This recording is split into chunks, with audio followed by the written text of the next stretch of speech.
Hello my friends, welcome to a new episode of Magicycle how-to and tips. Whether a bike has a rear suspension is an important indicator which directly affects the performance, ride quality and also the design of the bike. Usually, integrated frame bikes without rear suspension are called hardtail bikes. For example, our Osler Pro is a standard hardtail e-bike. And those models that have rear suspension at the end of the frame are collectively called Softail e-bikes. And full suspension models account for the vast majority of Softail bikes, like our new model, Deer. It has a hydraulic front fork and a rear shock absorber. It is an absolute full suspension e-bike. A hardtail bike has a rigid frame and is usually equipped with a front suspension fork, meaning that the front end of the bike can absorb some shocks coming from the ground. Softail e-bike has a complete rear suspension on the frame so that the rear end of the bike can move up and down, which can help you to ride more comfortably on bumpy roads. Which one should I choose? This question bothers a lot. Some amateurs or professional cyclists will tell you that if most of the road conditions you ride are relatively flat, then choose a hardtail. And if there are more like challenging roads, choose a softail. So, if you don't know how to choose, let me tell you the advantages and disadvantages of the softail and hardtail and help you make a choice. Hardtail bikes have some advantages over softail bikes. First, weight.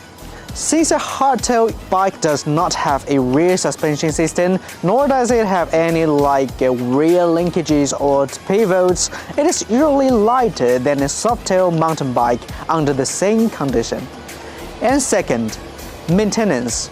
Because the design of the hardtail frame is simpler than the softail design, maintenance are much less required than softail does, which greatly reduces the difficulty of maintenance. Second, maintenance. Because the design of the hardtail frame is simpler than the softail design, maintenance are much less required than softail does, which greatly reduces a difficulty of maintenance. And third, cost. Anyone who wants to buy a new bike has to take the cost into consideration after all, because the design of the hardtail is simple and there is no complicated structure such as the softail. It is comparatively cheaper than the softail bikes in terms of materials and the design. Then let's talk about the advantages of softail e-bikes. First, comfort. Since a full suspension bike has both a front suspension fork and a rear shock absorber, it is normally more comfortable than a hardtail e-bike. The rear shock absorber can effectively isolate the main contact point between the rider and the bumps on the road. That can reduce the rider's fatigue during the whole process. Then second, excellent grip and handling.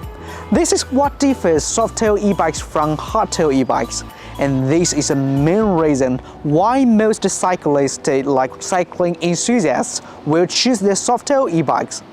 With full suspension system, the softail bike has better grip and both the wheels can be more stable in contact with the ground, which means riders have better steering response, more timely braking and better control, especially on some more complicated road conditions.